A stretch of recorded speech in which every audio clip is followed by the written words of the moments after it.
Okay, so down the Milk River, Missouri River, Mississippi River to the Gulf of Mexico. Worked as a seaman aboard a freighter that carried me and my boat to Panama, through the Panama Canal, and then again under my own power, starting in Panama City, down the Pacific coast of Panama and Colombia. This part took 6 months and was the most difficult and dangerous part of this trip. To a city called Buenaventura, which is here. I'm showing my little cursor as to where I am.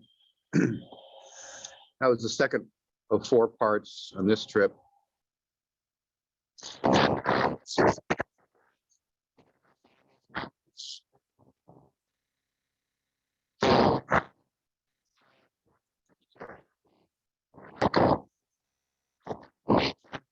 Made the flows through the llanos, meaning prairie lands, dry, hot plains of Colombia.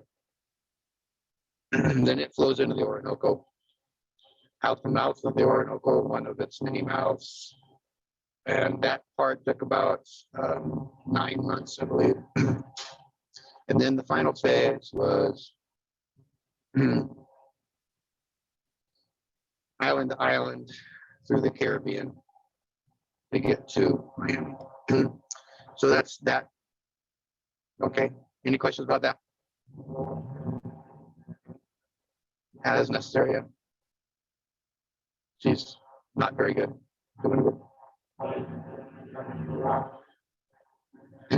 Well, the initial idea largely is what happened. The initial idea was to cross North America. In both cases, North America and South America, the mountains are towards the west coast of those countries, and the rivers can take you east, southeast, west, or east. So down the Missouri, Mississippi, and North America, and then I had to get over the Andes, and then one of the major rivers would take me to the Atlantic side there, and then just come back in the islands were an obvious route to get back to the United States. Is that the kind of question you meant?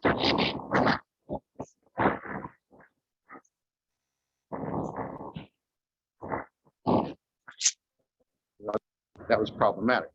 I was going downriver upwind, and generally speaking, wind is a bigger consideration than current. You know, it's easier to go the opposite. So I actually went at night much of the time because the wind stopped at night. And the most dangerous part, why? The most dangerous part being the Pacific coast of Colombia. It's it's pirate infested. The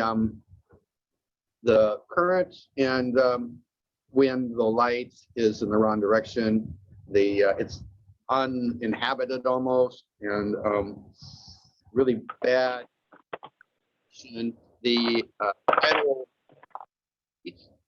and overall the coastline is regular without harbors, so I can't do what I need to do, which is to pull up on a beach or at least come in to a quiet boat and sleep, so there's no sleep. And then sometimes the coastline is cliffs like the Oregon coast. Sometimes it's vast mangrove swamps that are like many miles depth of just swamp inland, and then seaward many miles of just almost no water. So therefore, with a 20-foot tidal fluctuation, the whole shoreline could shift 10 miles. And I had to just stay during a stretch there, like a week worth. I had to sleep at sea, anchoring so as to not be taken the wrong direction at night. But I was just anchoring at sea, you know, and the water's not very deep, but I had to be far enough out that that at low tide I wouldn't be caught by the surf. There's big surf there, big waves all the time. So give you some idea. 10 miles out. So 10 you're miles. basically anchoring out 10 miles out. Yeah. That's eventually like 8 feet water. I would have to have at least 15 feet to not have that be surf on me. You know, the sandy bottom? Yeah, it's a sandy bottom, a really good holding ground, no problem there. All It's all right. in your book, right? Yeah, it's all in the book. You should say what your book. This is the book again, and this came out in 2000, but this is a new edition. It is different, but not very different. And it's all there. Maps. These maps are from the book. Okay. So now we're on the later voyage, and this is a boat that I did not design myself. This is a Sea Pearl 21, and the Sea Pearl 21 is what you see here. It's got similarities to the boat that I designed, in that the difference being that it's for two people instead of one. If you have two people and your design goal is to have minimalism, but for two instead of one, then you could say it's kind of like the same boat. It's just enough bigger to house two people instead of one person, but still having very shallow draft, in this case about 7 inches, and very light, but not as light. This was not light enough to drag it up the beach ourselves, but almost. If we had help, like 1 or 2 people, we probably could. She's a rowboat and a sailboat, and in that sense, she's the same as the first boat. But for the last 3 or 5 years, we also had the Honda 2-horse outboard motor. She has a cabin, and that's something we built, added on. The Sea Pearl is an open boat. What the cabin you see is something we built and added on. We created storage and tankage. We created a sliding seat, and ended up with a boat that was very capable to go where we wanted to, where we decided we wanted to go. That first voyage was sort of pre-planned. This one was not pre-planned. It just kind of picked up its own momentum as we realized the potential of the boat. Here's a picture just to show it with its masts and sails up. It's a This is the voyage and boat that you inspired together. Yeah. Yeah, this is with, and that's my wife there. So you see the 2 masts. It also is freestanding masts. In this rig, it's a ketch. The masts are of equal height, but the mizzen is quite a bit shorter in its boom. So you would call it a ketch, and cat catch. And this picture happens to be in the Paraguay River in Paraguay. And there happened to have been a dog there, but I just showing you this to see what that boat looked like. So we built it, or did the modifications, over about a year in Florida and Georgia, and then launched it in 2009, where the map shows here in Florida on the Gulf of Mexico side. We sailed south. We crossed over to Cuba, followed that coastline, crossed to Cancun, down the Mexican coastline. From that's Rio Dulce, Guatemala. We continued eastward. We still did not have the motor, so this was difficult, into the trade winds. Around this cape, this Cabo Gracias, Adios, making it easier sailing again with wind on the beam, going down Nicaragua, Costa Rica, Panama. Then in Panama, we had decided to go east along the north coastlines of South America into the trade winds. So that's when we got the Honda. We couldn't have done this otherwise, really. But we just plugged away largely with the motor to do this. Did you visit the San Juans? Yeah, that's, I'll show you what the cursor where that is. How much gas did you carry in that lowering part? Not much. Like, we had this collapsible thing that might have held 3 gallons, and maybe another one that held 3 gallons, like something like it consumed almost no gas. It was just amazing. Huh? Well, that went pretty well. We came in there, and no, really, we didn't have any troubles. We came in, got ourselves processed. The biggest problem in Cuba is that for a boater, Well, here's some restrictions. For a boater, the biggest restriction is that your boat can only be in a marina. You can't anchor in some bay, supposedly.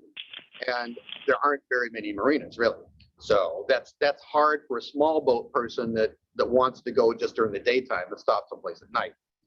And then other restrictions are just like for any tourist that you can't like just sleep in somebody's house with them. They don't let you be free in that sense. And you can't find things. You can't get things. You know, that kind of problems. Go ahead and keep asking me questions like that. Otherwise, I'm not going to, tell you my whole life story here. And so we got to Puerto Cabello, Venezuela. And the significance of this place for us was that was a place we were getting tired of going, pounding into, this is a windy time of year, pounding into this 20 knot headwinds. And from using a 2.5 horsepower motor. Just 2 horsepower. 2 horsepower. And yeah, you just, and that thing has an integral gas tank that holds 1 liter. It does not connect by a hose to an auxiliary gas tank. So when it runs out, you take a 1 liter bottle and you lean over the back, and you take off the gas cap and you pour it in, then put the gas cap back on while leaning over the back, And we had hairy situations. I got to give you just one, I guess, and that's where we're someplace around where this shows, and there's no harbors, but shows this river mouth, and I think I'm going to see if we can go in there, and we go to where the river mouth should be, and as is so often the case, you can't get in because there's just too big breakers. But you go back and forth, getting as close in as you can to have a better view, best view as possible. Maybe there is a way to get through the breakers. Sometimes there's almost invisible paths through the breakers that local people would know about, but you don't know about. And so we're in there kind of close. And what hits you with bad luck is that waves will break where they wouldn't normally break if it's an unusually large wave, like a rogue wave. So rogue wave must have hit us because it washed over the boat and put out the engine. Well, I had no way to redeem that situation. I couldn't get underway sailing fast enough. I just simply threw out the anchor immediately. Well, then there's 300, maybe 200 feet of scope there, 150 feet, whatever. That's even further into the breakers. And so we were caught, but we were now in the breakers. And every other wave is washing over the boat. And I said, Jeannie, I'm going ashore. There's a little, that opening, that river mouth is right over there. We're in the right place. I just got to go there and get a fisherman to save us somehow. And so I didn't want her to swim through the surf because I wasn't sure if she was a good enough swimmer. So I swam into the surf and I got a fisherman who was just right close. It only took me like 5 or 10 minutes to get there. I said, I'll pay you $15 if you'll go out there and save my wife. And he said, okay. And we went out. He's got a big motor so he can just plow on through it, and we got the anchor, pulled the anchor aboard and towed it back in. But my wife was out there with the waves washing over the boat, she was. We now know the value of your wife. Yeah. And you're still married. Yeah. She was thinking she was going to have to swim ashore pretty soon too. But anyway, from Puerto Cabello, we got a transport where you see these P's. P stands for portage. We got a portage to a little stream that flowed into a larger one, and then it joins the Rio Orinoco. And so this is our way of getting into the river system as soon as possible. And we're downstream until where the cursor is, but then we turn right going upstream. And here again, it's the trade winds. We're actually able to sail upstream quite a bit in this area. Then Puerto Ayacucho is a major kind of gateway to the Amazon region, Amazonas, they call it in Venezuela. And there's another portage there because of rapids. And then underway again in with Venezuela on the left bank, Colombia on the right bank. The country here has transitioned from llanos, that's hot, dry prairie, almost like a desert. Sometimes it seems like, because if you're there in the South American summer, that means the water is relatively low. That means that all the riverbed is just beautiful sand bars and the wind's blowing it. It seems like a desert sometimes. But that's transitioning into the Amazon. And so slowly it's becoming more jungle. And so we went up the Orinoco to this point here, and this is where the Brazo Casiquiare is. When the Orinoco River comes out of its mountains, the Guyana Massif, it happens to, and this is the only place in the world where it does this, where most of it goes one way, but some of it goes the other way. And so the north part of it becomes what's called the Rio Orinoco. It comes up to the Caribbean, but the other part of it's coming down and feeds into the Amazon. So we just took a right into that Brazo Casiquiare. And this is the most remote part of this trip. Well, at least Thai is another. I thought you were crazy. Got an article in this small boat journal Yeah, about that. right. Yeah.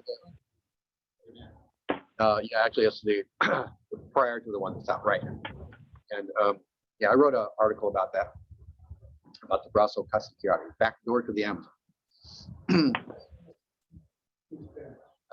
Yeah. And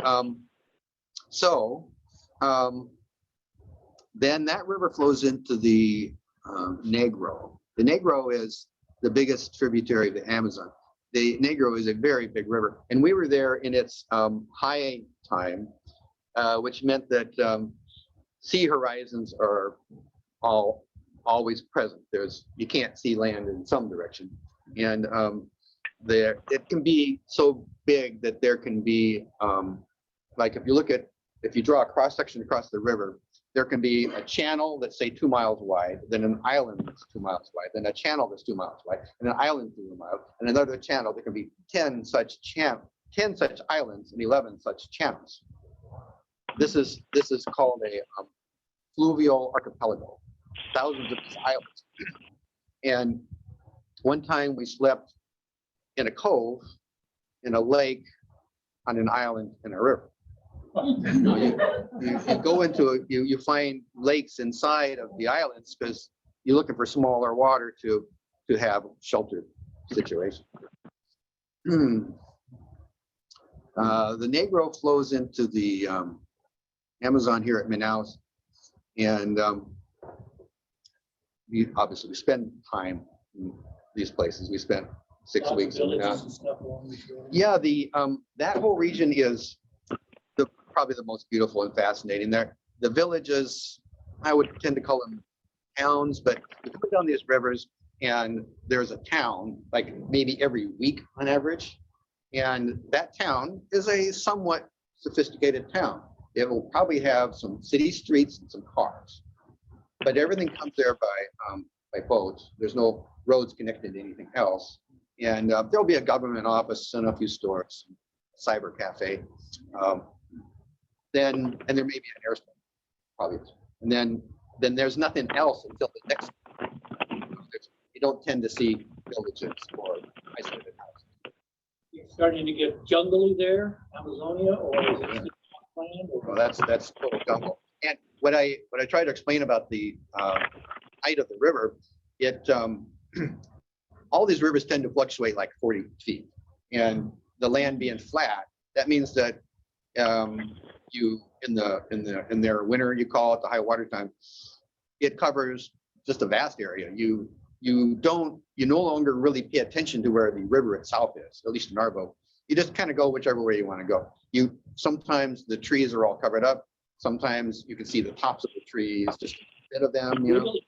Yeah, sometimes there's isolated trees, you can just go between them, or sometimes there's too many too thick still, so you want to go around them. But you're just going cross country. That's No navigation maps, you're just kind of eyeballing it. We made our own maps. We There's a town 10 miles down the way. You Yeah, just kind of but it's put a nice. compass course and away you go. It's nice to be able to tie to a tree at night or a branch, except you have to make sure that line that's connecting you goes underwater part of the way. Otherwise, you have ants like you wouldn't leave. Like you can get ants so thick on your boat that you need a shovel. They're treed in that tree. They don't want to be there. There's anything else that's better. I'm talking about millions of them. They're just covering your whole boat when you wake up. And So you put a kellet on or something? you have to, any kind of weight to put that underwater. What else about that? It's that's a really beautiful part of it. Yeah. Well, in our map making, we we stopped periodically in a town and we made our own maps as follows. We got onto the internet at a cyber cafe.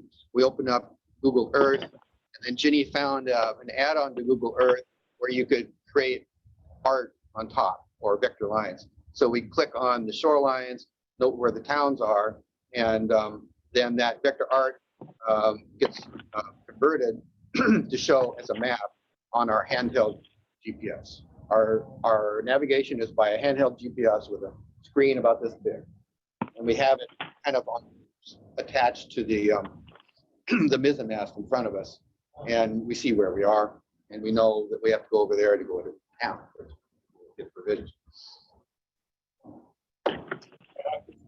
For that capability. Yeah, that'd be more difficult. Anyway, from Manaus, we continue down the main stem of, let me turn this, of the Amazon a little bit. We had to learn Portuguese because we were in Brazil for a long time. We had Rosetta Stone with us, and we just practiced at night on our laptop. Worth explaining, I guess, that we had a solar panel that's about this big, not very powerful, but all we had to do is keep our laptop charged. That's about the only thing we use that solar panel for. That went into a battery that's about this big, an emergency system battery. Then that charged our laptop, and everything else ran on batteries, like our GPS was on batteries and our navigation lights were on batteries, and our headlamps were batteries. We always had a computer anyway, but we never had internet connection and we never had cell phone connection. So now we're going up the Rio Madeira. This is a tributary flowing north, but we're going upstream, southbound. And then we enter Bolivia on the right bank. It's between Bolivia and Brazil. Then Portage, we went right up to where the water is about this deep. And Portage to a town in Brazil that is the beginning of the Mato Grosso Pantanal. That's the world's biggest swamp. It's about the size of the state of Washington. And we figured out how to get through that in all these little curvy little meandering streams With your GPS. with the same mapping system. We had to zoom way in because there's all this little finely, stuff going on. It was zoom, zoom, zoom, zoom, zoom, zoom. And then when you zoom in far enough, you can see it. Well, then now you're zoomed in too far and you have to zoom back out because you lost the perspective. And you're zooming back in, and then you still, after all this time, like maybe 40 hours, to make this map, you're still not sure which is the right channel. But in the final analysis, it was not very difficult because there's a river that flows through it all and you stay in whichever channel has current. So it really wasn't that hard. And that flows right through the middle of Paraguay and then Argentina, and coming out that river into Buenos Aires. And here's a map of this situation. This is the Rio de la Plata.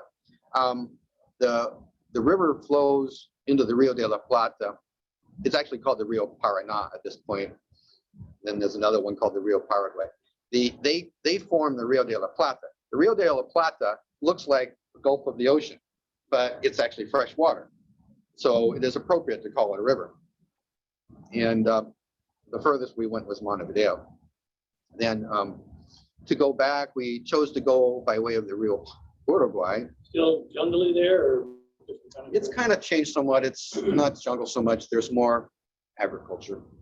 Yeah, it's big farmlands, major soy and stuff like that. Grains that just go forever. Montevideo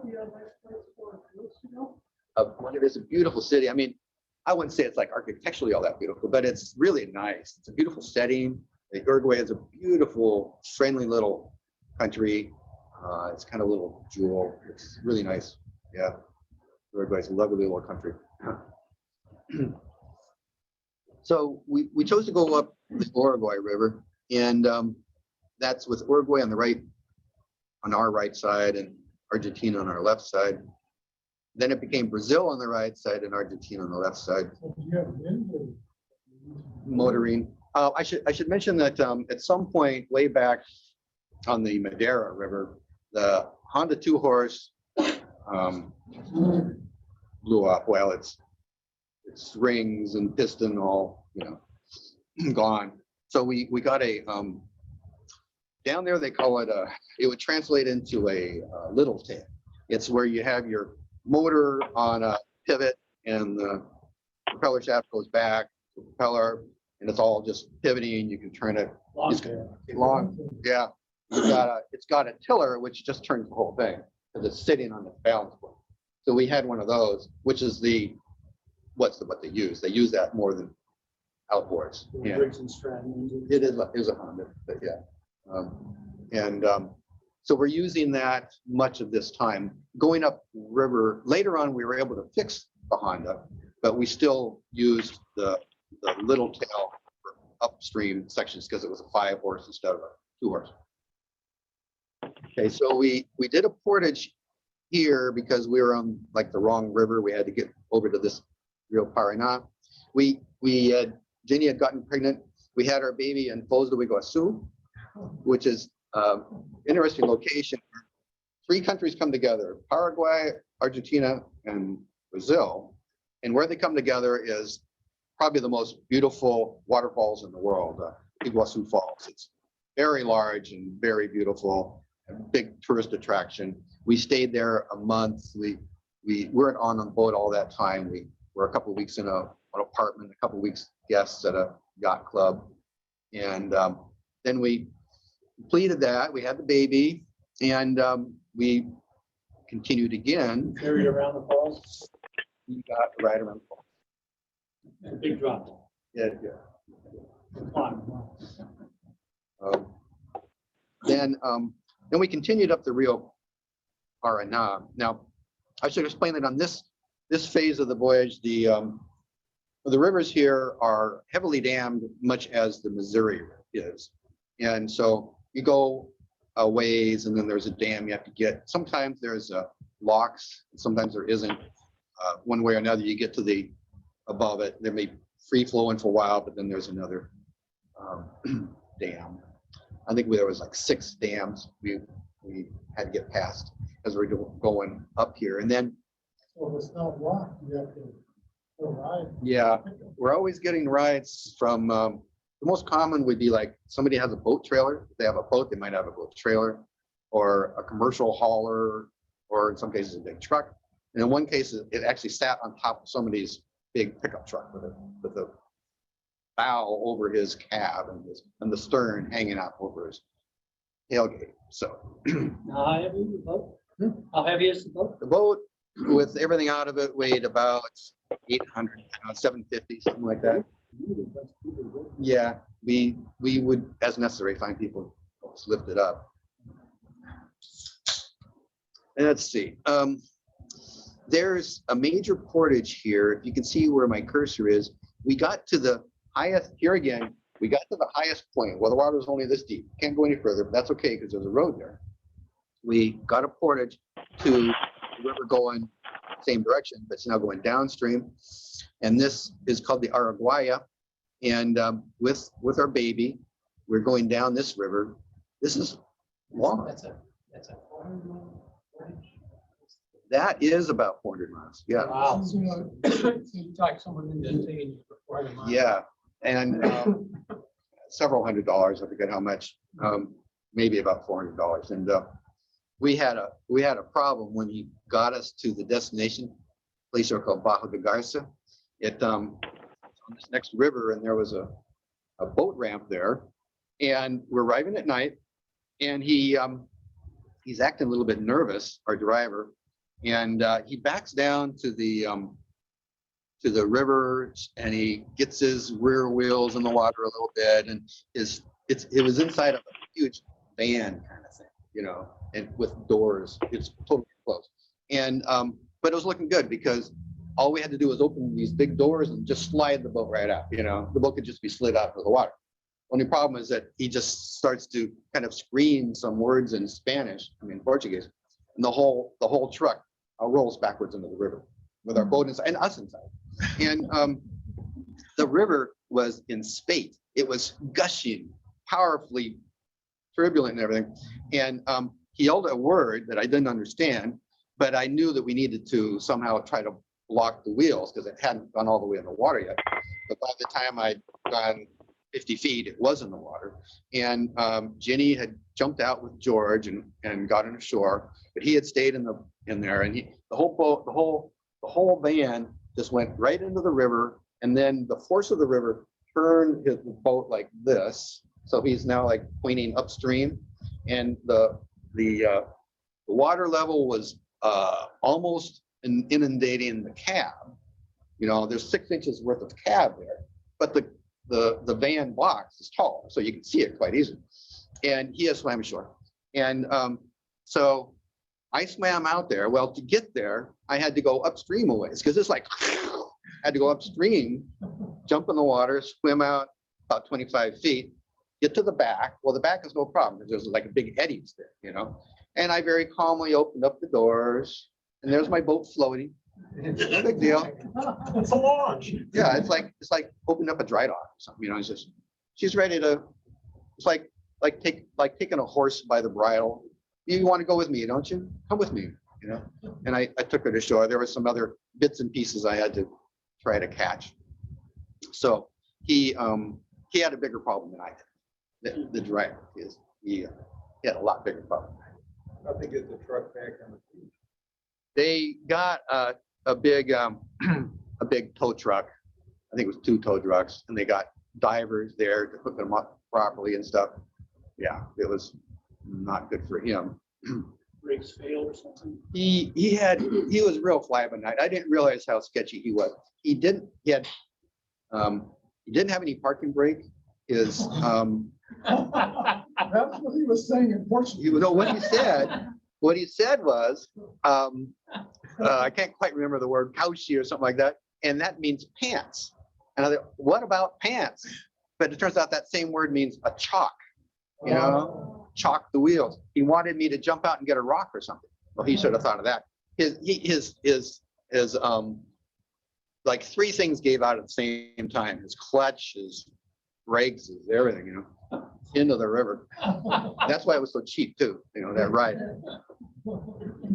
So that spiced this. Does the engine inundate? Yeah, the whole thing. So you had to work with it. I don't think he ever really saved that thing. You know, most vehicles that get totally inundated never really go again. Maybe he did. I don't know. My 62 Comet did fine after it went into the drink. It did. Towed it out and started. Yeah. Okay. Stephen, I got a question. Yeah. from the chat. Todd Rankin wants to know, where is Iguazu Falls on this map? Is it on the border between Argentina and Paraguay? You see the cursor, and it is at the border between Argentina, Paraguay, and Brazil. 3 countries coming together right there. Yeah. Also, Jonathan Clay asked, wasn't Peter Blake killed by pirates in Amazonia? Yeah, I think that he was killed at the mouth of the Amazon. Paul answered, Blake was killed going below what is done while they're already on board. Yeah, that happened, yeah. So anyway, we're on the Araguaia River, which is this is like 1,500 miles to go down it. And just a whole nother section of Brazil. It's jungly. And then getting to Belém, the boat worked fine on the rivers with the baby, but it would not be suitable at all in the ocean. So they flew home and I continued. And coming out the mouth of the Amazon, I followed the coastline, always pretty close, of the Guianas. What about the pirates? Saying at the mouth of the Amazon? You know, there's they didn't bother me. Just the wall of the river. You never know whether they see you or not, but I didn't get attacked. Other people I met had been robbed and everything. Then, and this is all really interesting. I could talk forever about some of this stuff, but this was a fascinating coastline, kind of irritating, but incredible.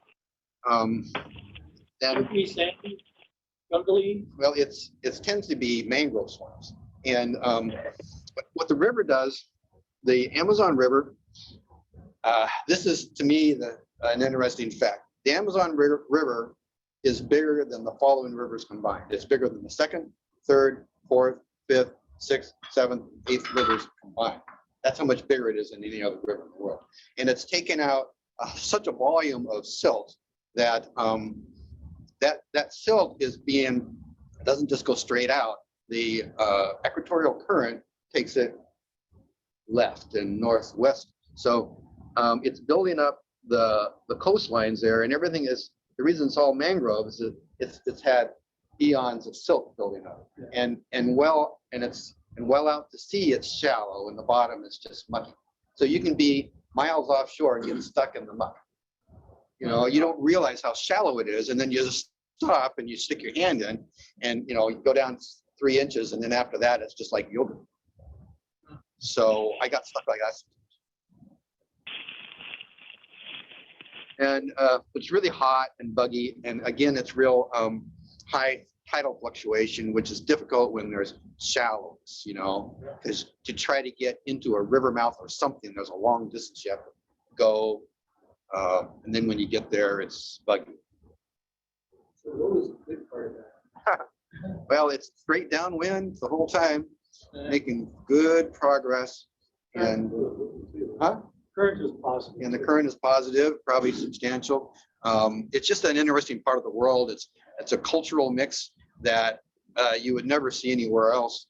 They actually have, like, you try to get the handle on it, and you realize you knew that there were these 2 minority groups. Well, there's this one too, and then that minority group is actually split into 2 minority groups. Then there's this other minority group you never heard of, and they all have different languages and stuff. You never even heard of some of these people, and they're all kind of bustling against each other and elbowing each other and stuff. It's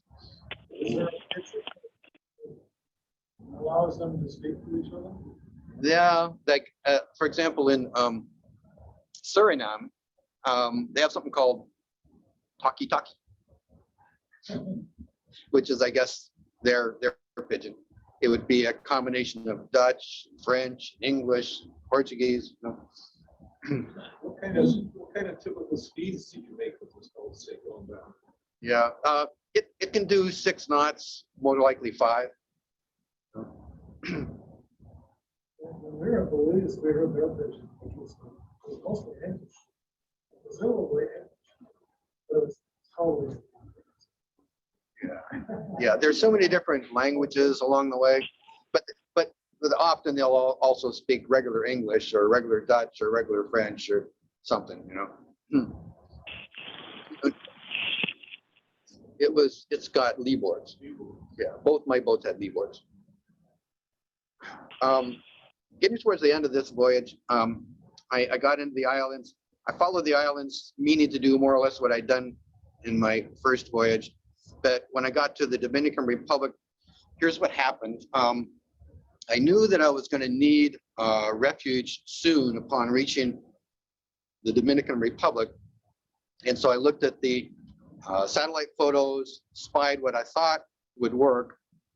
A coral reef path allowed me into the lagoon, but there was unusually high swell, and so the surf was unusually high, and there was a set of waves that had looked at was okay. Then I went, but then a set of waves came that wasn't okay, and I caught the first of the bad waves, and it was a big tall wave that just pitch pulled, and just the whole boat was like this. I don't know how many revolutions, at least one, but there might have been 2 or 3 like this. The boat like this in that wave, and it hit. It's just like something was like you don't see. It happened so fast you don't know what happened. All you know is there's and you're in the water, and then then you come to the surface, and the boat had righted itself, but the masts were broken, the sails were shredded, the rowing station was gone, and the motor had been underwater. And I sold the boat there. Where that happened was where all these hotels are. I didn't even know that. Turns out that's a big tourist destination, and there's lots of people there. And I sold the boat on the beach for a few $100s, and that was the end of that trip. So, You said the boat was upright. Did you bail it out and sail the rest of the way into the? well, the boat was upright, and there's no real problem. All the parts of the boat that had broken and come loose, like the oars, the mast, the sails, there was a few other things, I just grabbed them. I pulled them aboard. I had reached the lagoon. See, the critical moment was right when that wave hit. That was like at the sill, the threshold. And it just pushed it in. It pushed me in, and I was no longer in any danger. And it was like a half mile to shore. The water's like 10 feet deep. There was no danger anymore. Nor swell. And I was ready to just paddle in. I could get in, probably just swim the boat in. But Dominican Republic government officials came and arrested me. Dominican Republic is a bad country for corruptions and stuff. So I was sort of in their hands for a while, not free for a while. But They're just trying to extract as much money. yeah, they always look for bribes. So It's at the bottom of the ocean out there. You save your passport? yeah, I didn't really lose much stuff. The boat handled the capsize very well, except for the rigging. The whole, no water got inside, nothing broke inside. Yeah, everything that I, Decked over? it was enclosed with that cabin top, and my storage system was had worked out very well. It's these bins and tanks that are held down onto the floor by these fairly heavy aluminum floorboards that themselves are held down by these rails, and you take the whole boat upside down and shake it and nothing comes loose. These bins and tanks are only 4 inches tall, but they cover the whole floor, and the bottom of the boat is flat. It's flat transversely with only a slight rocker longitudinally. And so all that stuff holds all our stuff, and it didn't come loose. So that, it worked. And then I flew to SeaTac, and here we're reunited. So that's the end of that one. Have you been contacted by other people since returning? It's like, I want to do a trip like this. You have a route for them to give them, or they're less on their own, I suppose. But have you talked to other people who've done something similar since? Well, Queried about it? I've talked to people that have been in many of these kinds of places. Yeah. It's incredible. It's like, who would have thought that up? Jeez. I read an account of a hike Winnipeg all the way down. Have you read like other accounts of similar trips? I've read them, whatever they are. Probably. I've heard, and then I've heard of others that there were no books about. I'm pretty knowledgeable about who's done what. Not 100%. Yeah.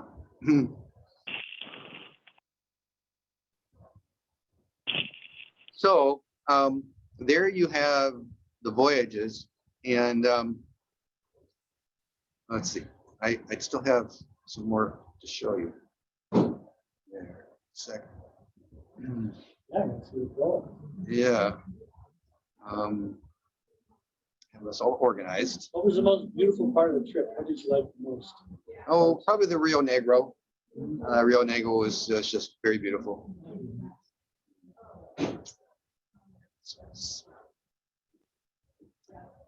Was there a place that you'd like to, I could retire here. Was there any place that was really appealing to live or stay? That we didn't tend to think in those terms very much. That didn't enter our heads too much. But you could certainly spend time on the. I'd love to go back to the Amazon basin and spend a lot of time there, because you can go to so many places. There's 6 countries that share the Amazon basin, and thousands of miles of rivers, thousands of islands and towns. It's really beautiful. See these fish that fly up and catch things up in the trees. Oh, I don't think I saw that. Famous fishing. Yeah, there's so many kinds of fish there. There's thousands of species of fish, and there are a lot of great. There's really big fish, really little fish, and everything. There's like eels, and, piranhas, pink dolphins, 7-foot giant anteaters. We saw them a couple of times. Yeah, capybaras, crocodiles. You get too many ants, you need big anteaters. Yeah, thank God for the anteaters. Just need one of those. Yeah. Okay, let's see. Can you go in the water swimming, or is it scary in some of these places because of all those things in the water, or what's the situation? We would always swim or refresh ourselves, bathe. We jump in the water in any of these rivers. Yeah, and it's lovely water. It's always very fresh and cool and clean. It may or may not be clear. That is, it may be turbid, but it's never polluted or anything. But you're not afraid that there's some alligator, in the weeds or something that, like going No, around in southern US, southeast US? No, you're Todd, aren't you? I can tell Yeah. by your voice. I died. We go by what the local people say and do, and they jump in the river and swim. The kids do anyway, so we would too. They're not really a danger. The biggest danger I know of is that there are freshwater stingrays that if you are walking in the water, you're in danger of stepping on one, and they have a very painful and poisonous barb. That's the biggest danger. Well, the biggest danger, of course, really is mosquitoes and other things that give you malaria, dengue, et cetera, and gastrointestinal. So you got to be careful with water. Those are really 2 big.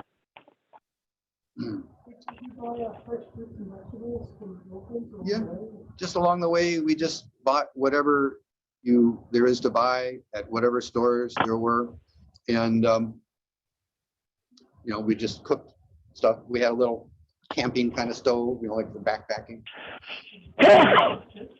No, didn't tend to do that at all. Currency, just take a big. What exactly? That's a whole story in itself. Brass things, the hasp, Our treasure box. yeah. Yeah. Cocaine. Yeah. A couple grams. In some countries, everything's kind of easy and above board. You can just go with your debit card to a cash machine and get the local currency. How nice. There's other countries where they put you through a ringer. Where the country's government controls the currency and sort of falsifies it to be more valuable than it really is, then there will be a black market. And so we would participate in the black market and get twice the money for our money. But there's ins and outs to that. So The bottom line, debit card. Debit card does it for you, yeah. But sometimes when you come into a country, once you get there, your debit card can only be used in the cash machine, and that is controlled by the government. So you have to, in some countries, Venezuela, Argentina, maybe Nicaragua, you have to bring cash with you, because only with cash can you participate in the black market. My cash in the US, Yeah. but did you have a stock? We'd have to get cash from somehow in the preceding country. Go to cash machines each day for a while, build up a few $100s there. Then we got, That's cash in that country. well, that actually might be good enough. You know, if you've got cash of the preceding country, there's a black market for that too. So it wouldn't matter in that case if it was US dollars or But that. you could get US dollars in some cash machines. Yeah, it depended on the country. Everything was very different, you know, one country to another. Just another idea of how different, and you might think kind of not important in the big picture, but one of the real difficult, irritating things is that if you want to be able to have you do need to have a phone sometimes. You're having to arrange things. You're having to find things out. You're having to call people and stuff. So you need a phone. Well, every country has a different kind of phone, different kind of phone system, different kind of phone plan. There's a lot of different countries, you know, just figuring all that. So what did you carry for a phone? You just bought different phones along the way, it seemed like. I mean, you even have to have a different kind of phone sometimes. Sometimes it's a different SIM card. Sometimes it's just all too various. And you just feeling your way along as you go. Yeah, I just figuring this out as you go along. There's so many things to figure out. It's just figure out. Oh, yeah. Everything, like, especially when you get to it's really, You can go to a Western country in Europe, and figuring stuff out. yeah, but it's the rhythm is that you're in a port and you're figuring that, whatever town it is, whatever size it is, on a river or not on a river, but you're figuring that place out. Where can we put the boat that's safe? Where's the laundromat? Where's the cyber cafe? Where's the this? Where's the that? And you figure it all out. You're there for like whatever, and then you're gone, and then you're doing it again the next, you know, a few You get days a later. rhythm of that. I suppose. That's the same thing over and over. Every place is different though. So it's not like monotonous really, because everything's different all the time, but it's work. It's like, figure it out. It's figure it out. You know? After a while, I imagine you get kind of confident of the routines, like this is what it takes, and we're gonna have, you know, diversions, and we'll figure it out eventually. And then there's a lot of the really positive aspect to it is that you get there. Well, there's a lot of people that want to meet you. If they know about you, if they learn that if they do meet, you'll say, wow, I want to get to know you. I have a car. I'll take you around the town. You know, so that happens often, but not often. Sometimes you just walk. So is your notoriety preceding you sometimes? Generally not that. That could happen, but They just hear about it. yeah, just in that town, one friend might tell another, and then you might have somebody come down to where you are to meet you. So with all that work that you're doing, how would you take time off? He's on vacation. The weeks between towns. How do we take time off during the voyage, you mean? Figure out. Yeah, all that figuring out that you're doing constantly, like when do you give your mind a break? Oh, well, we just, you know, set our own pace. We're not like killing ourselves or anything. We just, you know, we observe no weekends or no holidays, but every day we just go at our own pace and have a nice life. It isn't terrible or anything. We would watch a Simpsons movie at the end of the day because we have a laptop and we have all the Simpsons episodes, and we have the solar charger. We can watch one, so we'll go and watch the Simpsons at the end of the day. You know, and another thing. Oh, there was another thing we use our solar panel and battery for, is that in the tropics it's so hot at night that Jenny could sleep in the cabin, but I couldn't sleep there with her because 2 people makes it too hot. And then we also got a little fan, and we got the lowest amp draw fan you could get. It's just this tiny little thing, goes like this, but we could sustain that with our solar panel and our battery, and we needed that. And then I would sleep. See, she's in the cabin with a mosquito net over the companionway hatch. I am in the cockpit, like the footwell of the cockpit, and which is like about, I can be like this kind of, I can't stretch out, but that's where I sleep. And then I have a mosquito net draped over me, kind of hanging from the what's above me, the mast, laid horizontally. Then above all that is the awning. We have a rain-proof awning, and so you're good against rain, you're good against mosquitoes. This is starting to get into the main purpose, I guess, of this talk, is how those experiences lead me towards my next boat. And that's that a major moral for me is that when you're voyaging, you're underway, I'd say only about, frankly, only about 10% of the time. 90% of the time, you're not underway. There's something else going on. You're in a town between times, or it's nighttime and you're stopped someplace, or this or that, you know. So underway is important, but just live life, you know, when you're watching The Simpsons or something like that. You're anchored, you're on a beach, you're at a dock, it doesn't matter, but there's all sorts of live life activities, including just relaxation, that have to occur for the majority of the time. I don't care how hard you push and how many miles you try to get every day, you're spending a lot of time stopped. And so you want a boat that's comfortable when you're at rest. And it certainly was not a Sea Pearl, nor was it a 12-foot boat, because those little tiny little boats, and they're flat bottom, and they just rock like this. They're just like they. You hear about, you know, mono. I'm sure that as multi-hullers, you all have multi-hulls partly because they don't have the roller, right? Which you associate with a monohull. But these are multi-hulls, but they're especially light and shallow draft, and so it's even worse than what you'd imagine. You know, they're just like that. Sometimes those boats, depending on where you are, and like you're anchored someplace and the water's a little bit rough, it can roll so much that you start to get water over the gunnel. You know, well, you don't want to be sitting there sort of semi-capsizing with every, you know, it's just not, you can't rest. You're getting like you're inside a blender being shaped, you know? So multi-hull is better, right? Yeah. That way. You could rig floppers. Something like that, yeah. Yeah. I mean, some kind of weights that Well, they're dampen it. like cones, and when they hold the water and they release it slowly, so you know, really dampens your motion. Mhm. I thought about that, but I never got to that point. It's probably a good idea. All right, so now the boat. Okay, so I thought it should be a multi-hull, and I actually started designing a trimaran. I wanted it to be pretty small.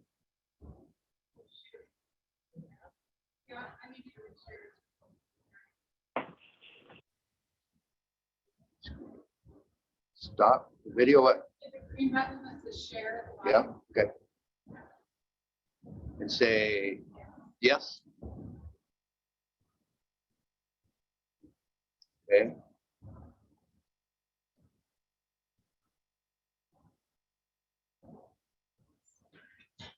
Good to have you, Jess. Yeah. What's that? It's good to have you. Little Somebody blue who knows square. what they're doing Sitting here. over there.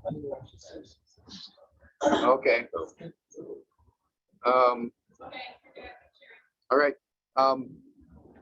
So I thought it should be a multi-hull, and I designed, well, I didn't design, I just sketched a trimaran, but then a friend of mine who is kind of addicted to looking at things on Craigslist said, I found this boat, and it's like for sale for, I ended up buying it for $1,000. It's this boat here.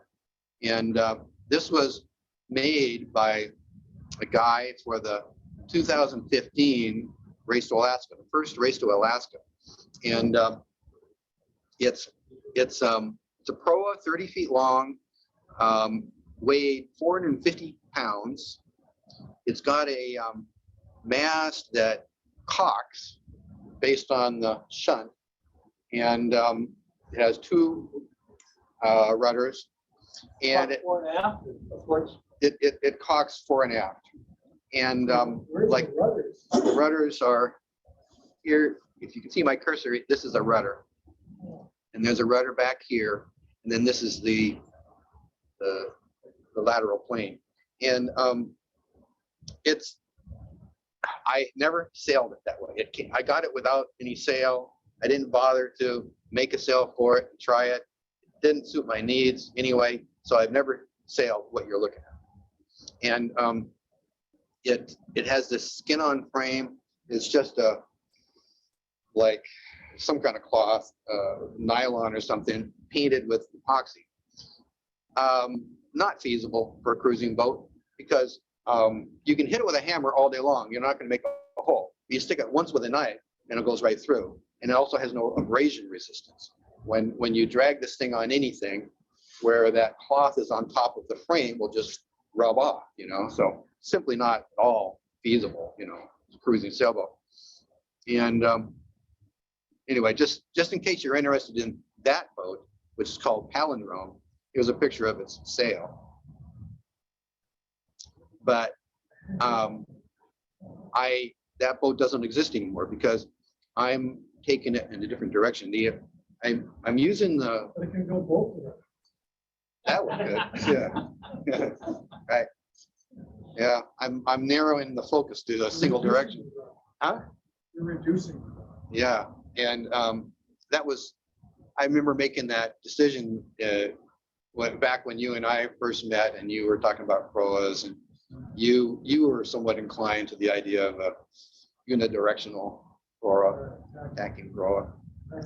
Yeah, and so the main reason I wanted to go tacking is that I pictured a central cockpit with like you can see here, that's got a tent on it that you can erect this tent, and it just has a layout that did not permit of that mast being in the middle of the boat and the rigging and everything. So I guess that's the main reason. So got rid of the whole rig. The AMA doesn't require much change. The ACAs, the cross pieces, don't require much change. The skeleton of the main hull didn't require much change, but the top sides of it, everything that's white here, I took off. And I'm making a new top sides to the main hull that is more conventional in terms of a deck. And it's got a tent over the cockpit. The cockpit's fairly large, 8 feet long, 9 feet maybe, and with an erectable tent over it. And so here you can see in cross section, the original boat is just what you see here with my cursor, 2 feet wide, and I have built onto it these, I call it the bulge out, but it's common for like Corsairs to have the main hull be bulged out sides, whatever you call it. And so I've built that, and I built flare. And so this is tacking, so depends on which way you're going. And the way I look at this is that it's going to be a totally different boat on one tack than the other. It's going to be a totally different experience. But I have no reason to think that one's going to be better than the other. So what do I care? Maybe I'll decide I much prefer one than the other. If that happens, and say I have a long passage to go, I can just unlash it and relash it the other way, because it's just held together with lashes. Or you can move the almond to the other side. Yeah, we think. That's what I mean. Yeah. So did you give any thought to Russell, I want to say Wilson, Russell Brown's, Brown. he's got this thing that bulges out there, so when he goes over to windward, It just floats it back up. The palindrome, the boat that I got, has Oh, I a see. lee pod. That's the lee pod right here. Lee pod is to, can't see it there, it's on the wrong side of the boat. You can see it here, it's a thing that comes out so that it'll catch you in the case of a capsize in that direction. And, but as I recall, Russ Brown never capsized he never had that eventuality. And all the sailing he did, I don't think it ever came into use. But it might have been glad to have it. Did you guys get notice that Ryan Finn is gonna talk on May 15th or something to the New England Multi-Hull Association? Yeah, I will send an email out to, And you got they requested RSVP if you're gonna do Zoom, so send it out quickly. So he's gonna talk, he'll be there, and he'll have some information on the impact, I guess. So do you have a tramp? I'm not sure what I'll do with the tramp. I think there will be a tramp of some sort. I want to be able to get to the AMA. I need to at least have some sort of like a sidewalk or something, but more likely like a tramp. I haven't figured that out. Tramp, it's like 3 decks. Yeah. I just figure there should be a tramp there. Yeah. I Great. do. Yeah. Hang out. Will be your rebuttal to not put it. I guess I can't think of any reason not to. Well, the outboard will be like right here. So it's not in the way of a tramp. Depending on the human power aspect, I was been thinking that the human power aspect, the best way would probably be to be sitting transversely and turning a crank and then having that go to a propeller shaft outboard. So maybe, but I can just be sitting on top of the trampoline for that too, I guess. I don't know, I haven't thought of all that out yet. I think I'll have a tramp. Anything about the Hobie Mirage drive? I don't think I want that. You I like it? love it. Yeah. They're very effective. Yeah, Very I simple. I don't know. I'm sure Olympic canoeists can go faster, but man, anytime there's a kayak around me, I can go right by them. So Hawaiian canoe guys, they can go faster. And they'll power and chop too. Which, propeller probably do the same thing, but paddle, not nearly as effective as chop. Yeah. That's a pretty big boat for They that have to drive. be less efficient on the clock. Have to be, because you stop, and it stops, and then changes direction. I suppose. Stop. That was such a problem. I'll tell that to Corpus. But it has a lot more area. And then, Well, it is a prop. I mean, the Hobie drive is a propeller. yeah, I know, but it keeps changing direction. So it goes one way, and then it has to completely reconfigure itself for the next swoop. Well, the other one's doing it at the same time. Propeller? The other flipper. Yeah, so you have two. It's like having a dual prop, but you're still, your thrust Still has is to reverse. interrupted. Okay, let's not go on a tangent. We have Steve here. He's Tell got us a great what you story. think, Yeah. because you've been thinking about it. I wouldn't want I always forget those things because they're always sticking down. There's no easy way to reach. Turn 2 tabs. Can you just lift them up? And now But they have. then you have to have a hole down through the hull. I don't want that. It seems to me maybe on the tramp, but it just seems like I prefer the long propeller shaft with a propeller on the end, and then you can just lift it up out of the water. See what I'm saying? However either you sit transversely and put power on it, or sit longitudinally with it, and then you have to turn the direction of the power 90 degrees. Either way, you've got this thing that you can just lift it up out of the water, put it back in. Just see. The whole R2AK experience is really good. There's so many examples of different Oh, yeah. powering modes. Years past and this year. Man, 5, 6 years, 7 years ago, you wouldn't have had any. Yeah. It's all about the paddle wheel. No, this year. How do you? Battle wheel? I don't think so. How about the immersed, where only part of the propeller isn't intended to even be in the water. I mean, that's a real Surface piercing. It's like a Surface piercing, that's cool stuff. So one guy had one of those last year. Is there a lot of talk about it? 2017. It's a big thing. It's a period. Are there more than a few? Just one. Just one. Anyway, sorry, keep going. What I would, just to kind of summarize the vision of this boat relative to the experiences, there's one other, so I've told you about how I wanted to be comfortable to live aboard. You've got a platform that's not moving so much. My understanding of multi-hulls, which I have very little experience with, you guys are the ones that experience it, not me, but is that it's going to move quickly, but not very far in distance. Whatever that fast frequency, but low in amplitude or something like that. Seems like that would be reasonably comfortable. I think I could live with it. Okay, that's one reason. Another reason is that you escape, and if this is the right terminology, you escape the hull speed trap. You don't, you get more power, it's going to keep going. And you don't reach this wall where you just can't get any further because the whole boat's going like this, pushing up a bow wave. You don't, huh? You don't have to have it explicit mode. Right. But you still, there's maximums there. You have to have a aspect ratio on this. In your main hull, it looks a little, well, that's because of under the water, it's pretty aspect ratio scale. It's only 2 feet wide and 30 feet long, so it's got a very long ratio. Oh, 50 to 1. It's good, right? Yeah, Yeah, it's good. Yeah.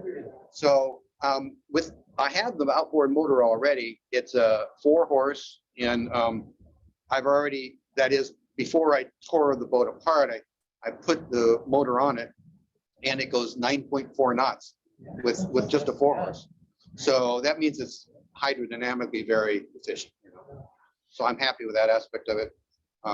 So that's another reason, is the hydrodynamic efficiency. The third reason is that and here's, I got to tell you a little kind of a story to bring it out for you. And that's that we were in the tropics, and this thing actually happened in Belize. We met this guy who was living, on one of the little islands, and he was a drunk who was kind of like going downhill, but he still had this big boat, and it was like a monohull, and he was like bemoaning his situation, and his situation was that it's so hot all the time, he can't go down inside his boat because it's always so hot down there, daytime or nighttime. He doesn't really want to go in his boat. He wants to sit on the deck.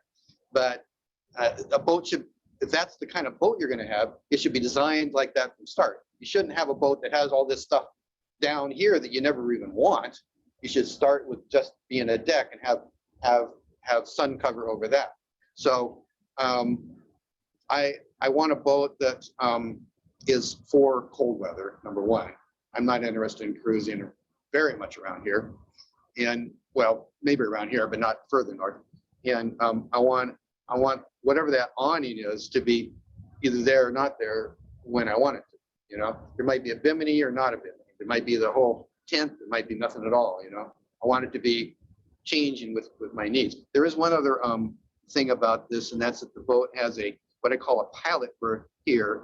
It's not really sitting headroom, but it's big enough to sleep in if you're on a pass. And say there's 2 people, one person's steering, the other can sleep in this pilot berth. It's not comfortable because it's not room to do very much. It's room to lay down. What would be the green voyage for this boat? This boat would be good for many things. The only restriction being you wouldn't want to be very cold conditions. I don't think would be good for that. I think it would be good like in the Great Lakes in the summertime. I think that I would be until I sail the boat, I can't say for sure, but I suspect that I would be comfortable crossing an ocean in this boat, like at least the Atlantic, something like that. I think it could be done. You make it unsinkable, there would be some. Yeah, that'd be pretty easy to do. Well, actually, this boat, there's a feature to this, though, that I haven't mentioned yet. You see here the bulkheads. It has 11 bulkheads. Of these 11 bulkheads, about 9 of them are complete bulkheads. That means that I have 9 watertight compartments. Each compartment is a separate watertight compartment. That's like a lot of flotation. Because you're living on top of the boat, and all these compartments are just hatches for storage. What did you skin it with? You got rid of the. skin? Okay, this I never said. I asked for, when I gave that presentation here before, Bill Quigley said, I will share with you the plans for my boat. And so I just built according to his schedule of construction of a F-27, the Farrier, whatever he has. And Yeah, 31, but yeah. yeah, okay, so it's 1/2-inch Divinycell with 18-ounce biaxial on the outside and 12-ounce biaxial on the inside. Just put that over the existing frame. Yeah, because the frame was there and all I had to do was just push it on and glue it on there onto those stringers. The stringers are just tiny little things, 3/4 inch by 1.5 inches of wood. But that's surface for me to push it on to. So there's a panel that's partly on this stringer above it, and partly on the stringer below it. And that's how I'm making these long, skinny panels and pushing them onto the stringers. Gluing it to the frame? It was just gluing to the stringers. And that all went very well. The difficult, And then put tape over the seams? Yeah. How big are the panels? they're about, at the widest, they're only about this big. There's 1, 2, 3 Are on they each all side. tapered to beat the shear and everything, or Yeah. they're just like a straight board? They're tapered, yeah. There must have been a lot of work that. It's, yeah, if you want to see the building process, I have something to show you on that.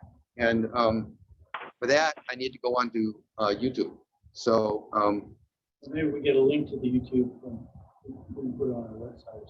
yeah, I think I'll just, Somebody smart here can do it. okay, so what I should do is get out of, Well, while you're talking about Yeah. voyaging potentials for this boat, I think that this area in the summertime would be a wonderful. I suppose, summertime, Lots of highlands, yeah. where you could go, nobody else could go. Never Bay. This boat is real light. It's going to be extremely light. I can still lift up one end of the boat by myself, and it's half What built. about, payload? What do you think, relative to like the Sea Pearl? You'd be able to kind of carry the same amount of crap? Probably about the same. Probably want to carry about the same amount of stuff. It's like, it'd be a little bit roomier than the 20-footer, but not much. It's longer but narrow. Yeah. Water do you carry? Well, with the Sea Pearl, we carried 8 gallons, and that's enough for. I would think that's all I would need on this boat too, but there might be room for more, because we just are very sparing in the use of it. That's just drinking water. Is this you and your wife and Charles? No, I have no reason to believe that my wife or boys are going to want to go on this boat. They're sort of non-committal, don't seem to be interested. I see no reason to expect them to want to go. So I think in terms of it being by myself, or I just don't know. George is 9, and Bowie, because we have 2, Bowie's 5. 9 and 5. Too early to tell. You don't give them a paintbrush and say.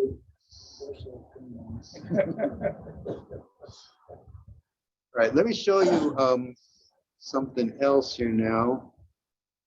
I'm gonna shut this off. Maybe once they get out, voyaging. I hope so. That it's like the furthest thing in their, it's the furthest thing in their interest now. I mean, there's absolutely no interest. It's So not sailing, right? So it's not really going, building this. they're not interested in going out in my canoe either, They have their interests. They're very focused on their interests, and their interests are totally different. And they're just very independent, especially the older one. He sees no reason why he should be interested in anything that I'm interested in. He's interested in what he's interested in. He's like totally like he likes me and there's no trouble between us. He just sees no reason why anything that I'm interested in should be something that he's interested in.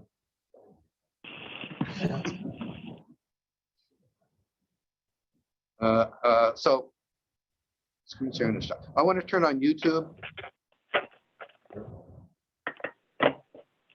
I guess I have to say okay to this.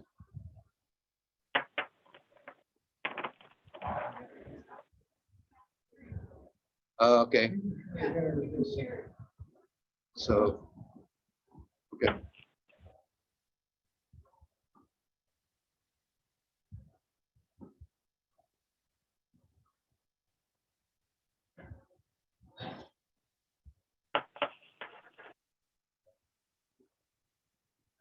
Beer can racing over in Bremerton? Oh, yeah, I asked about that. Beer can racing? Yeah, just Wednesday night races or anything like that. I don't think there is. I guess I would know if there was, Is because there a dry moors race in town? A crane in, crane out? the yacht club, I don't think they do any of that. It's all in the water. Steve, before you play the video, can you reshare again? Mm-hmm.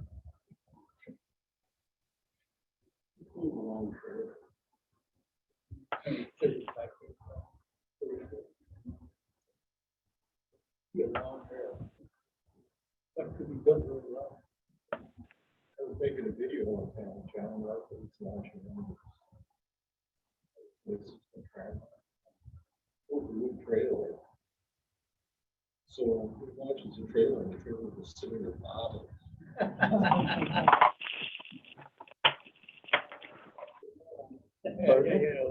Weight on it. Yeah, it was, yeah, he didn't have any weight on it, you know, and he's screaming at me to pull the boat up, trying to line it up, you know, by, what's that little town across from Bremerton? Yeah. Should I turn the audio? I could just say what I would be saying, but can I turn the audio on somehow? Yes. Oh, what did I do? Unmute. Okay.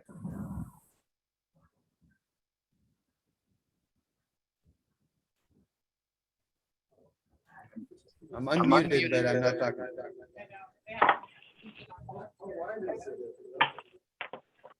Well, 2 feet.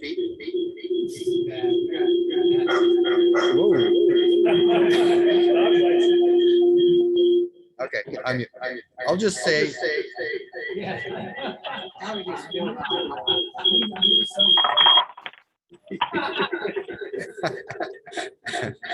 All right. It's still doing it. Whoa.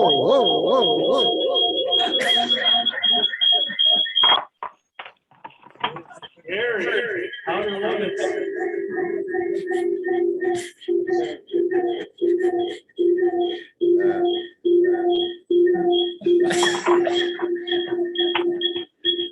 I didn't know they were a modern musician there.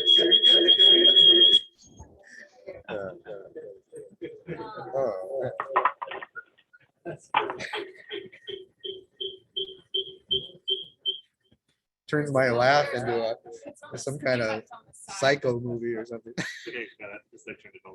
Okay.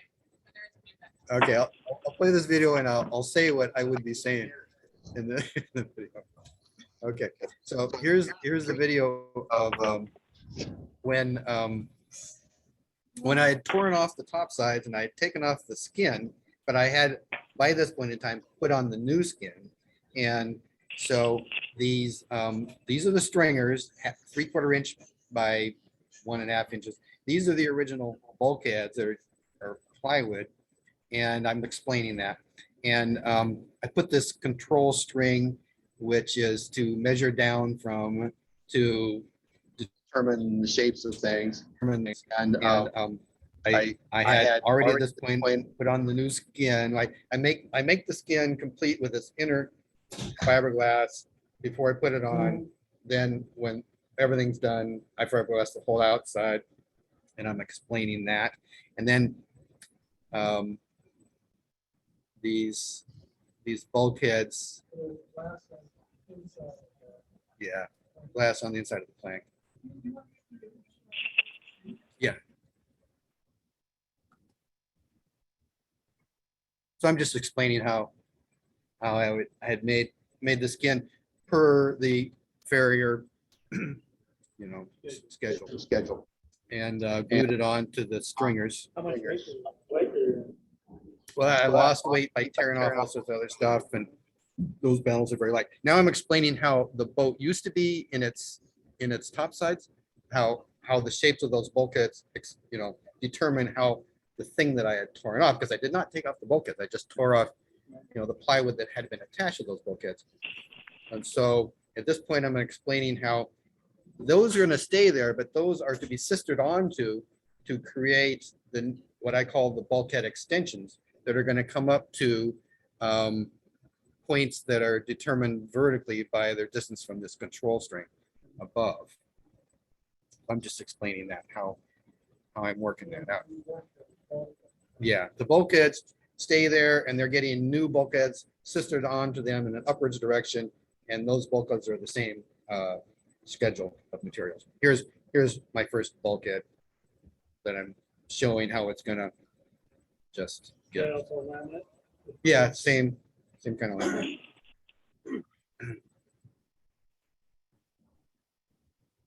So I think that pretty much explains that. That's where I was at this point in time here. Now, let me turn this off. Go to my next one.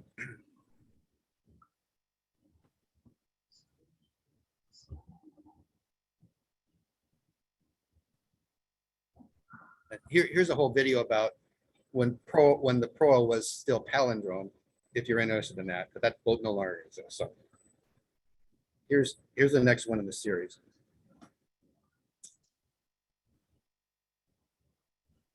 And I'm explaining that you see I've got the new bulkheads, the bulkhead extensions added on.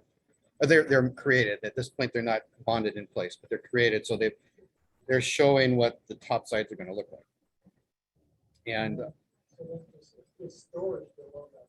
everything's, yeah, everything is storage below deck except for that area where it's a pilot berth. So I'm explaining this is the new deck line here. This is a vertical panel that's going to be here. Here where there's holes, in most cases, those holes are going to get filled in.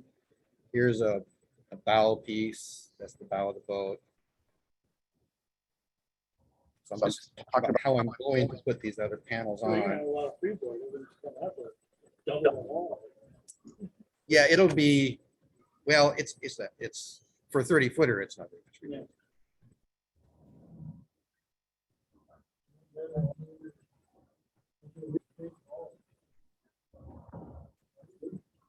There won't be any, all the skin will be this. Yeah, there won't be very. Yeah, the cockpit is, yeah. Here I'm going back to the backyard to show people the AMA. The AMA sitting over there. Yeah, Jenny's. So is there a skin on that of the AMA? The AMA he made out of light plywood. And it's just in good shape. I have to remodify it somewhat, but then those are the ACAs. They're in good shape. There's a motor mount bracket I've already installed there. Yeah, it's a plywood. It's actually a wood box, not plywood. It's a dimensional lumber, not too thick. It's, yeah, it does. So then I was probably going to show,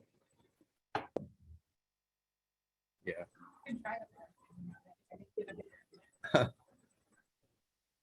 It's not on mute.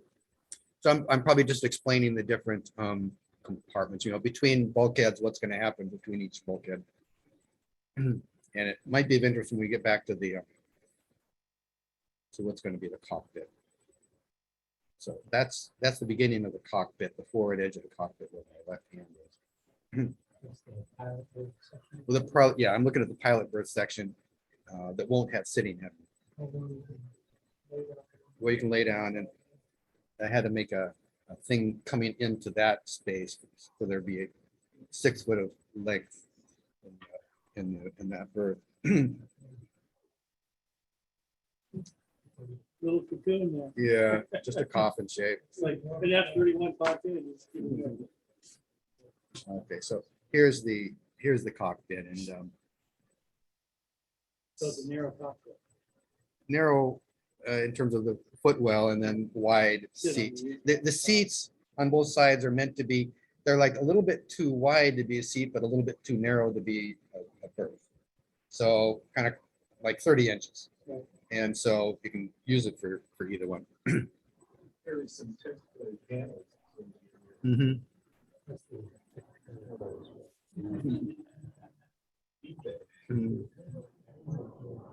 So I could probably, I have built the rudder. I don't have any pictures of it.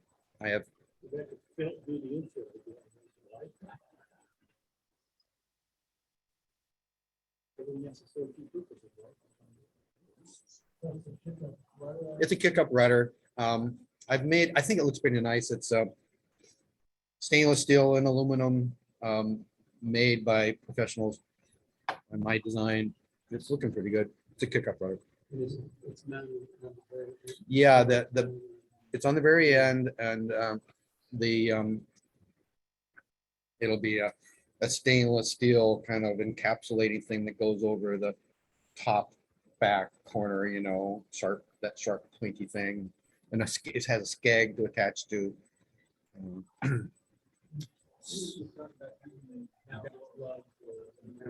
Well, that I really don't, as far as a rig is concerned, I had ideas, but then I have a friend who is the guy who's my friend in Atlanta, Georgia, who helped me, and I was at his house that we did all that work on my 21 footer.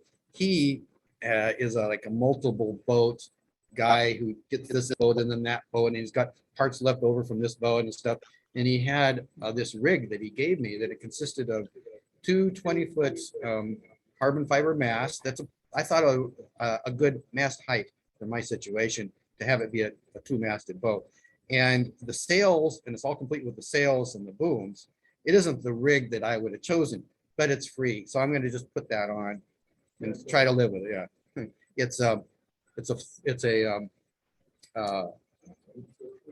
No, it's no,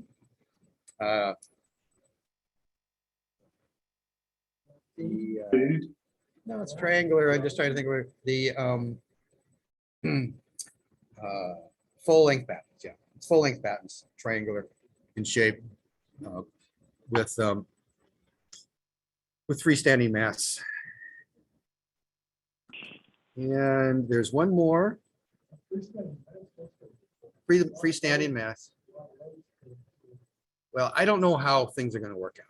It may do well. It might, I don't know what could go wrong. Maybe, I don't know if the mast will have any chance of breaking. I really don't. I don't. I'm just going to try it.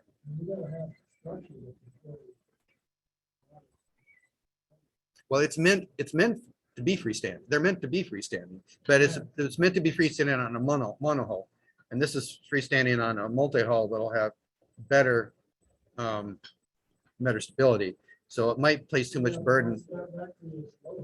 Yeah. But then it'll accelerate better. Yeah, but I don't know. Release the load by You That's release true. load by accelerating. I mean, nothing else. Yeah, it may not work out. I really am not sure. I don't know how to figure it except to just try it. Yeah, if it breaks. Shade tree engineer? Yeah. Perfect. Yeah. Just, figure out the stagnation pressure. That hard. There's your homework. Okay, here's the third video. You're the engineer, you figure it out. From your images, it showed a gas rating in the board. Oh, I don't have any particular preference. I like all rigs, you know. I like the idea of a Gunter rig, for example. But I really like the C Pro rig. Anyway, at this point, I've got it upside down. the bulkheads are bonded in place. I have one of the panels in place, and I've got this one that's the bottom of the flare mostly done. That was difficult, that one there, because it's twisting as it's also bending. So there's compound curvature.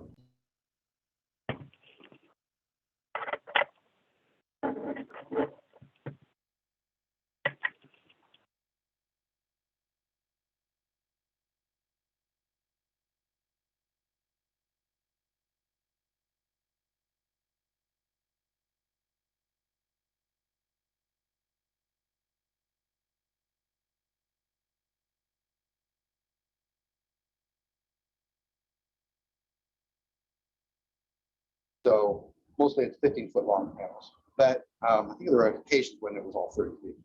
But you have to take a 15-foot long panel, which is floppy, wiggly, and you have to put on the glue in the matching areas, and then carry it over there and get it right in the place, you know, and carry it carefully. So 30 feet is generally not worth it. 15 feet does. Well, it's interesting.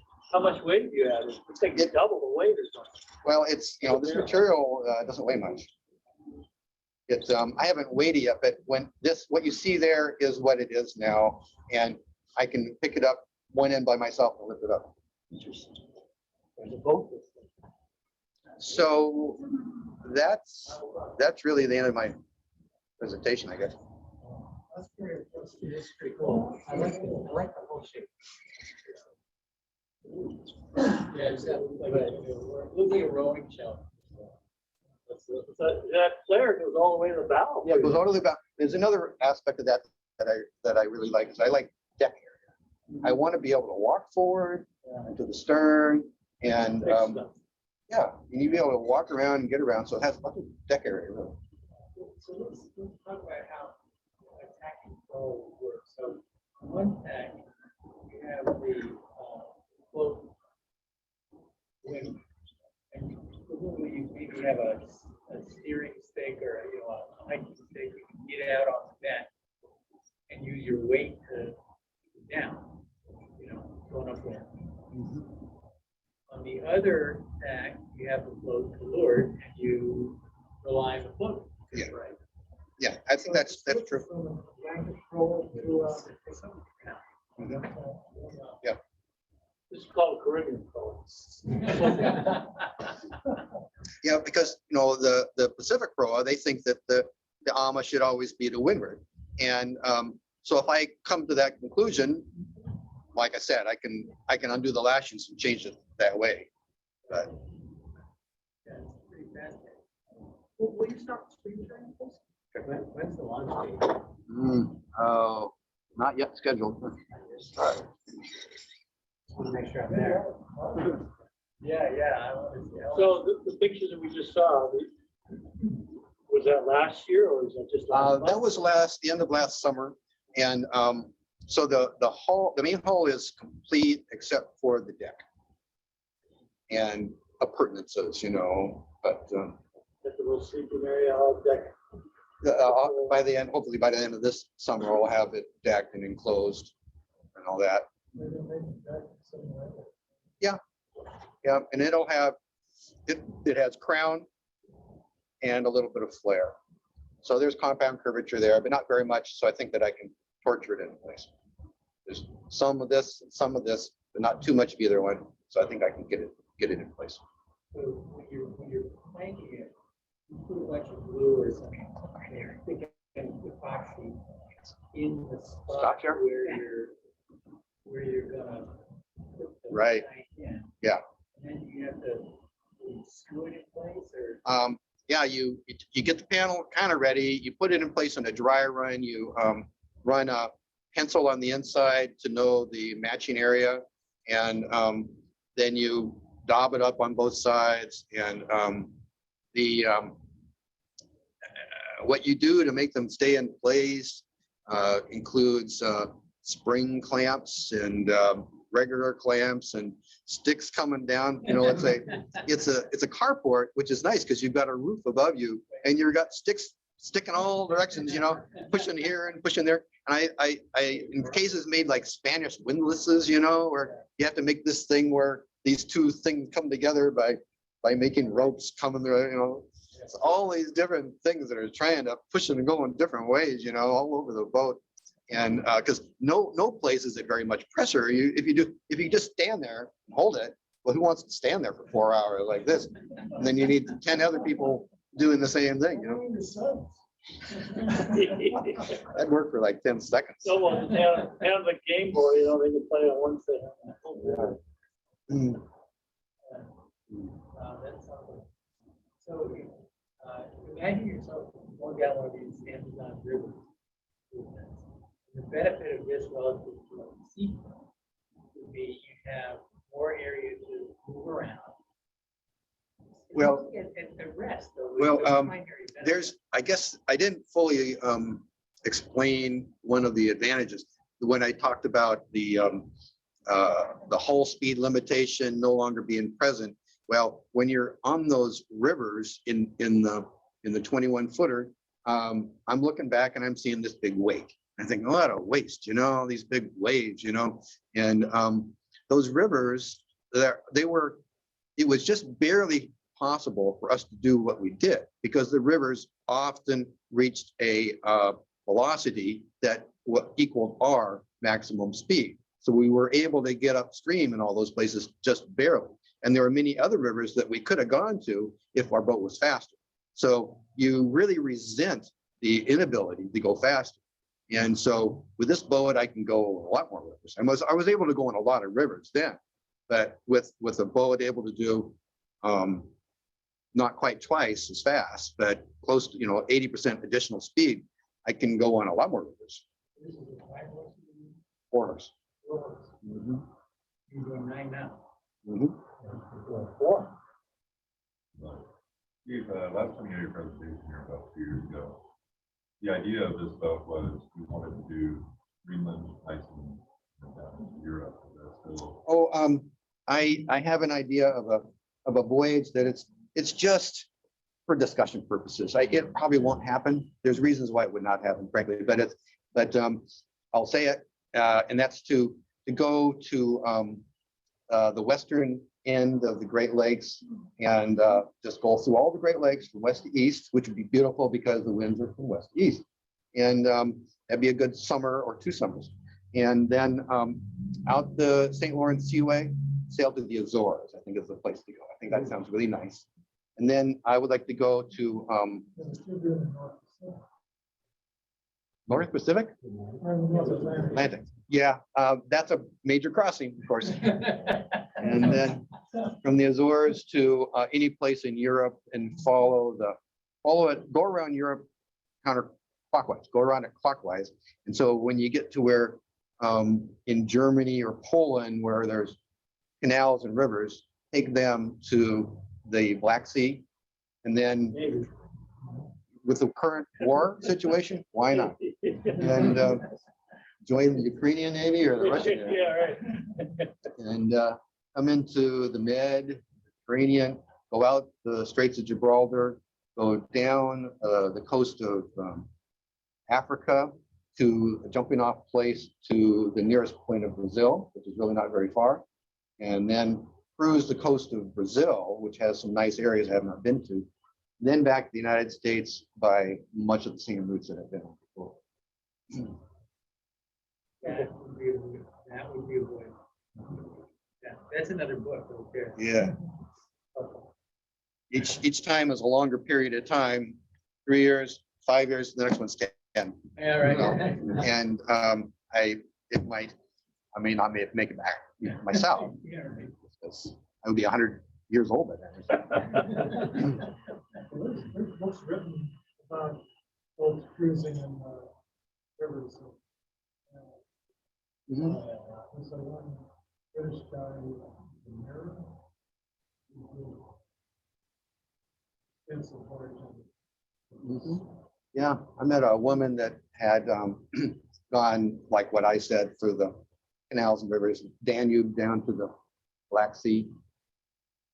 That's 1,000 miles. Yeah, but that's nothing compared to, that 5-year voyage. You know, they have guidebooks to do that. Yeah, Where right. he went, it's like, there's no guidebook, there's Right. Google Earth, and that's it. Steve, didn't you mention on your last time you presented to us that you did hit one village where you said the gentleman said he hasn't seen a white person in years? Hmm. Was that yours? I don't remember those words being said. Okay, it might have been. That was real. Different. Hmm. That American. I heard of one. Hmm. It's impressive. Hmm. Accomplishments. Thank you. Hmm. You know, it's a boat too. Yeah, well, you can come to Bremerton anytime. This area in the northwest. Mhm. Yeah. Yeah, there's, the way I'm looking at it is that the deck gets done, the mast, I have to make the mast steps for these masts.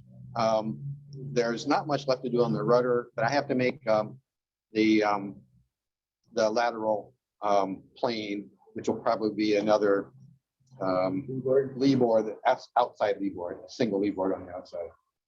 And some accommodations. That can be your cockpit infill. No, but the outside keyboard, when you, I guess you'd have some kind of arm to keep it. Yeah. It's, the boat, the palindrome had an outside lee board. I tore it off, but it's just you make a solid flat surface that's vertically oriented, and then you put it here and you just put a heavy bolt there with a plate, and it will just rotate like that. And that plate is big enough and strong enough that it's supposed to work. I've not used that before, but you see it on boats sometimes. That's like in Europe, was, Holland, they have a big, those were so, and we were there, that's, the leeward tool works apparently. Mhm. I think very similar. Mhm. I assume you would leave words because it frees up the inside of the boat, right? Yeah, No, and or, but I'm really talking about just a single board, but it could be both. If the single board doesn't work, I could make one on either side. And there's another little complication, and that's it. The rudder being way back there, and then there's a mizzen. I don't know if you saw that part of the diagram, but I plan on having the rudder head of the rudder stock have a yoke that's transverse. Okay, and then there's a vertical post that's like an axle rotating vertically, and it also has a yoke or a transverse piece, and then they're connected by wire. the kayak. Yeah. Yeah, and that way you get past the mizzen and you get it up to where, so that your tiller is there at Yeah, hand. absolutely. You don't want to till it. Still have a tiller. So to still have a tiller, and that's the linkage mechanism. Yeah, whip staff. Whip staff is another possibility. Yeah, I think I know what you mean, where there's something like Fore and aft. fore and aft. Yeah. I assume that on 30 feet, a little rudder, probably steering mostly with the sails and you have a balance. Mm, Kind of balanced rig, and I'm just thinking about, I had a triple kayak, it was like 20 feet long. It took a lot to bring that thing around. I think that this boat might be difficult to bring through. It might go into iron diesel. I don't, yeah. I mean, but having. It turns so slow. I know, but that Yeah. sail plan, back when. Right, exactly. That's why they shunt. You have that boy. Yeah, that's true, they both. Oh, yeah, so it might be this way. Yeah. It might lose way. There's things that there could be fatal flaws, There could be things totally wrong with what I'm doing. Well, it doesn't sound like you got, $20,000 in it. So, No, I only paid the guy $1,000 for the boat and the materials on top of that. That's awesome, right? Yeah, I love the, I love the sort of creativity we're willing to take a risk. That's awesome. Thank you. Still want to see in the water. Yeah. We want to see in the water. Yeah. It's nice not to have a schedule. I have no schedule whatsoever. I'm sorry. Yeah, that's great.